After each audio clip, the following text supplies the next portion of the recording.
On my way into London again, and this should be a very interesting trip.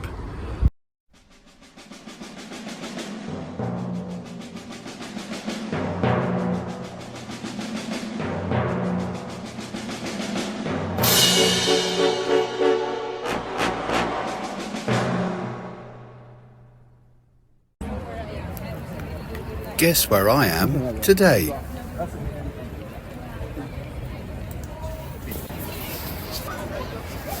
Have you got it yet?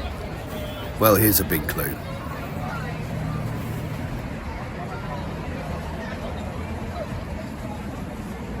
That's the Natural History Museum behind me, and this is Exhibition Road, which is part of what was once known as Albertopolis, because Prince Albert, Victoria's consort, he kind of developed this whole area to turn it into a kind of museum central. I mean, the building behind me here is the Victoria and Albert Museum, named after him and his missus. And elsewhere you've got the Royal Albert Hall, you've got the Science Museum, you've got the Royal College of Music, and various other places that were all built in this one underdeveloped area of South Kensington, and all paid for by the profits from the Great Exhibition of 1851.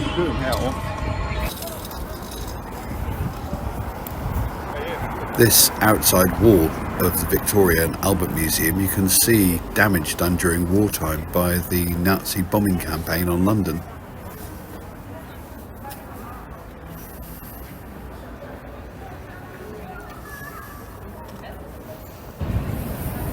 There's a lot more of the wartime bomb damage here that's very obvious. I mean, look. Wow. These really are the scars of war.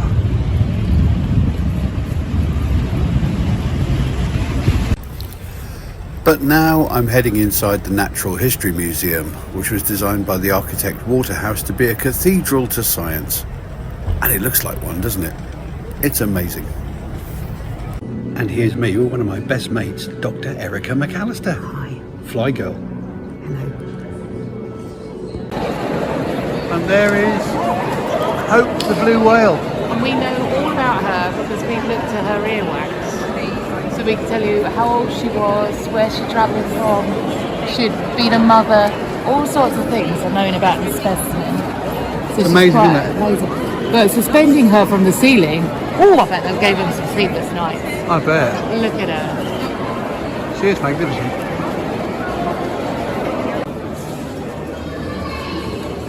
So this is a blown whale, by the way. So yeah, he's the wrong shape. Wrong shape. He's quite expanded because, bless it, it was cast from a whale that had been beached and died, and therefore when whales die, being they bloat. Well, that's a nice way of putting it, and then they go boom. They explode. Giant ground sloth. Ichthyosaurs and plesiosaurs, all the marine reptiles. Some of these actual fossils were discovered by Mary Anning, who is one of the godmothers of modern fossil hunting. Look at these things. Beautiful, aren't they? Amazing. Absolutely amazing. And there's nothing today that swims with four paddles. Nothing at all. So we don't really know how this thing even swam. There's Iguanodon.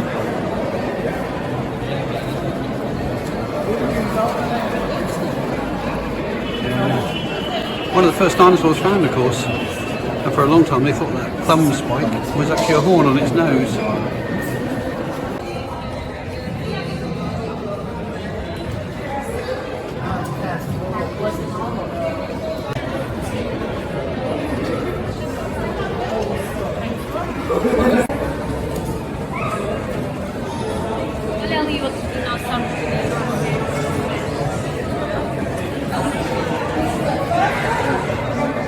Here's your velociraptors, all covered in fur and feathers. Deinonychus. This thing's called Dinocheirus. All we've ever found is the front arms. Can you imagine what it looked like? Look at those claws.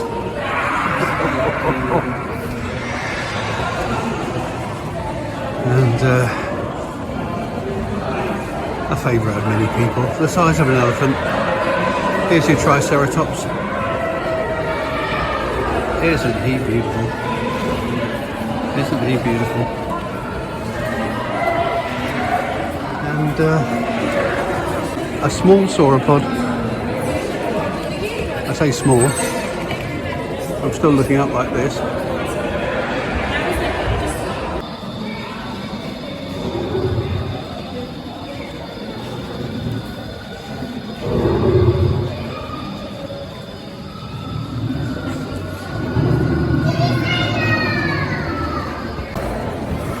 Every tile in this museum is in some way related to natural history.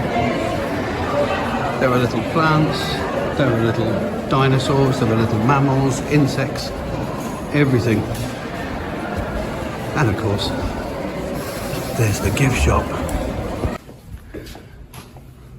The collections. So yeah, this is the working area. And then this is the collection. But just to give you an idea, this is one of 5 floors of entomology and 2/3 of the collection of the pinned material. So the Natural History Museum has, we approximate, 34 million insects. Right. It is the largest insect collection in the world. It is amazing. It is amazing. Yes. I'm very interested in the principles of Fordism, and so I have a little production line set up. That kind of Ford. That kind of Ford. And I just genuinely, so these were collected by a load of students this summer and pinned in the field. Amazing. A range of flies. Who knows where that fly came from? Because we now know these migrate from North Africa. Yeah. So these little lot came over here, and then they will get pinned. First of all, onto these new poly strips. This is how it works. Here you go. Do you want to see it in action? Yeah, let's go for it. In fact, there's a little bit here I could say about Fordism, because I don't know whether you're aware of this, but Ford got the idea for the production line from slaughterhouses. He saw how a carcass was broken down into bits by individual experts. Maybe and he thought, if I reverse that process, we can build a car up. Okay, maybe I can quote it more. Kind of a slaughterhouse process. Anyway, let's go and move on. Okay, so this is a horsefly. Okay, and I'll pick the one that's most appropriate. So you pick it up by the scruff of the neck, do you? No, it's been micropinned, can't you see? Oh, I can now, yeah. Yeah, tiny little micropin through the thorax. And then, usually I'd wait and do a whole load. I would do the entire date's worth. So that was collected. Do you know why we use Roman numerals for the month? Americans. No, is that the reason? Because Roman numerals are rubbish. No, they're really good at telling you it's the month. When, oh, I see, because month and date reversed. Yeah, that makes sense. So we have this, and we love this. This is a pin and stage. I've nicked Beulah's. Thanks, Beulah. I'll give it back to her at one point. So what we do, so it goes on the new poly strip, size 3 pin. We love pins. Apparently okay, down there, my little label is printed out, acid-free paper on pin bag. Round to the barcode. Doesn't matter which one, because I'll measure it in a minute.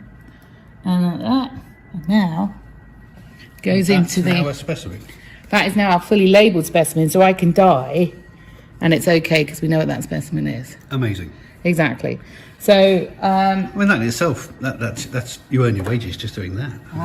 Well, we've got all that to go, all those to identify, all of these series, 5 million. I'm not probably exaggerating. There's a lot of things to do. Incredible. So yeah.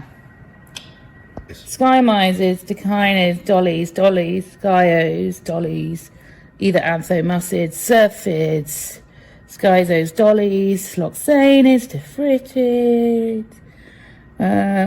These are really cute. These are ragionids. This is Chrysopilus australiformis, I think.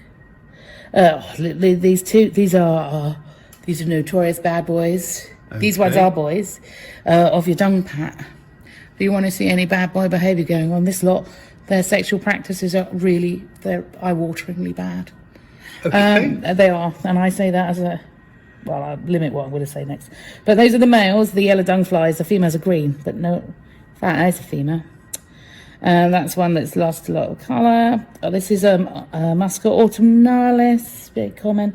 This is an Aristalis. This is a hoverfly. Look at the dolly with his big genitalia out. There's the lady, tapered avidon, boy, swing. Spanid, horsefly, mussids. You've got all sorts going on here. Extraordinary. See, for the average Joe like me, my idea of a fly is this. Okay. So why is it useless You doing know that? why it's useless doing Go that? on. Because of their vision. Okay?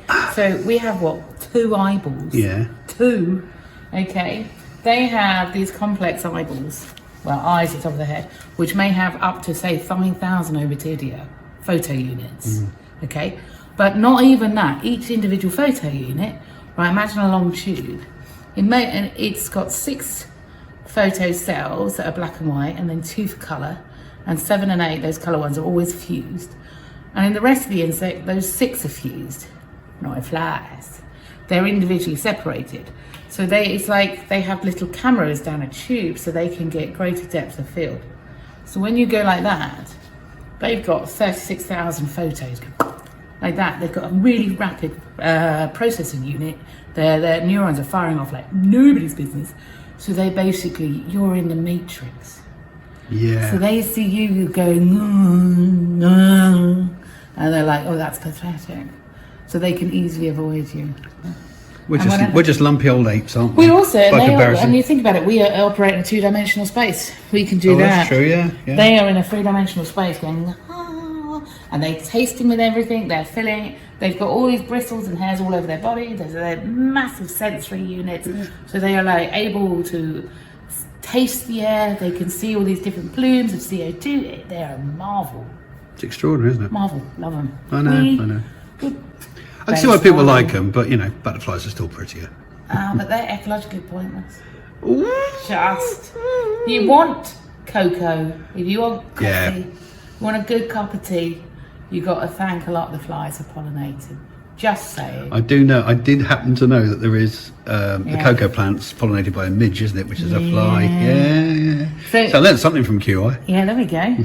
So there's a lot of things you've got to be thankful. Plus they get rid of all our waste. They do. We'd be knee deep in corpses all the time, Lord. Swimming in a quagmire of feces with Uncle George floating past us. Still don't want him landing on my salad. But, No, well that's fine. Cover up your salad. Yeah, exactly. The problem is, no offence, mate, but you stink. We all do. It's been said before. I know. I know. I'm that age, you know. You're my friend. So yeah, we all stink, and so they love us because we give them loads and loads of food. Yeah. Oh, get you being so strong. You can move cabinets. Did you really? Yeah. Oh, I had to get trained on how to pick up a box. If it makes you feel any better. Oh, we got trained how to use step ladder. We have to do the whole lot. Yeah. Every 2 years. Yeah. Manual handling. Yeah. Yeah. Oh, except for I haven't had the opportunity to use a forklift truck. Who wants to go on a forklift? Yeah, absolutely. Yeah. Right. Oh, lovely old wooden trays. I love it. So you can smell naphthalene. It's been taken out of the collection, but it still smells. Okay. So we have holotypes, lectotypes, paratypes, syntypes, all these sorts of things. So this is all to do with ownership of names, as it were. So, for example, Edwards, when he described Fraser, that was the very specimen he did the species description from. Okay. So that is the primary type, the holotype. That's the primary type, the holotype, Yeah. But often you will have the paratypes. So at the same time, they may have been, when he was examining them all at the same time, he was went, yep, these are all it too. They can be in this type series. Yep, I'm with you. Now, then there's this other one, Black Locky, which is holotype and paratype. That's that one, and there's a paratype in there. Those we've now subsequently decided is actually that one. Right. So that's become a synonym of that. But the types will all stay together so everyone can check. So when people describe new species, and if it's anywhere near these lot, they have to come back and check all of these. So this collection has one of the biggest collections of these type material. Oh, yeah. Yeah? Hence why it's so important. Okay, this is not. These are not found in the UK. Mind you, they're closely related to robber flies. Oh, you like a robber fly, don't you? I do love a robber fly. Did you not have a robber fly named after you?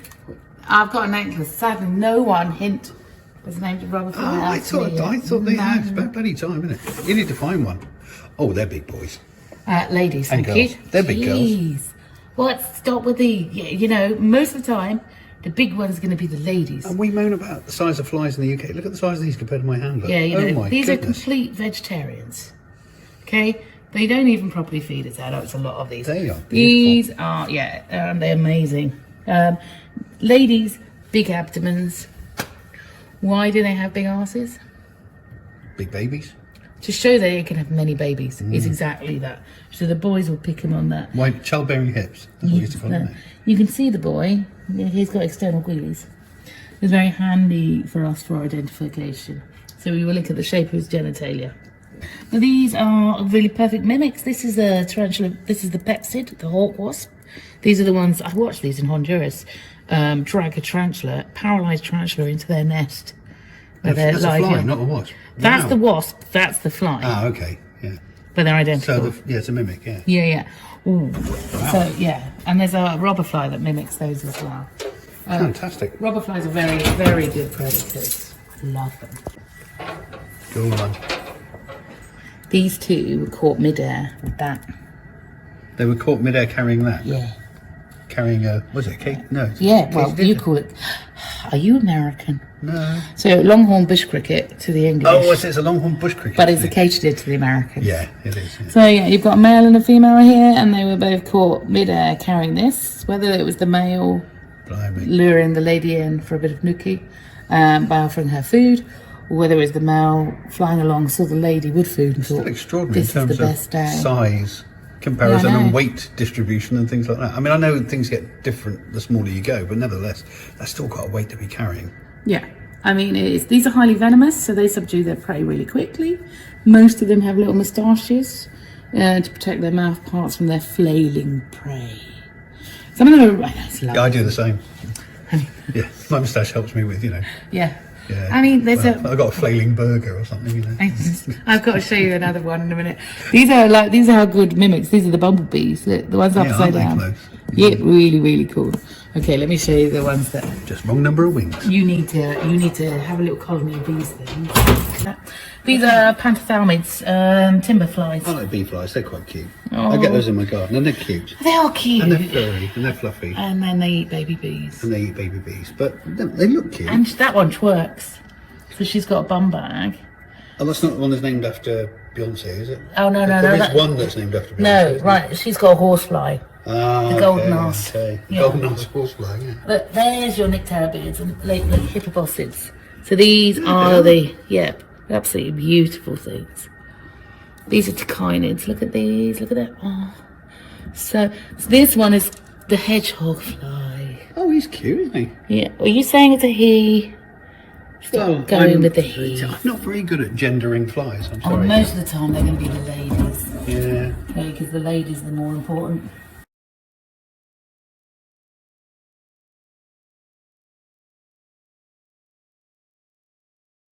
There we go. One last look at Hope, the blue whale, before I leave here today. But hopefully it's given you a bit of an insight into what goes on behind the scenes of the museum. So that concludes our trip. Say goodbye to Fern the Diplodocus, or is it Diplodocus? Who knows? Anyway, I'll see you in the next video. Toodle pip.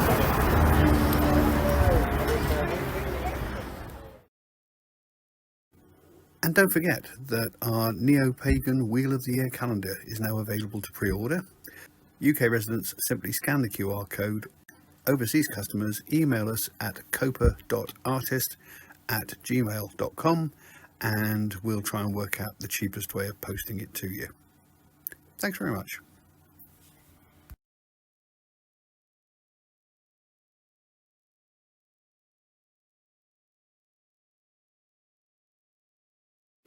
If you've enjoyed this video, then please consider subscribing. Or click on some of these links to look at some of the other videos on the channel. Or press the like button or leave a comment. It would be lovely to hear from you.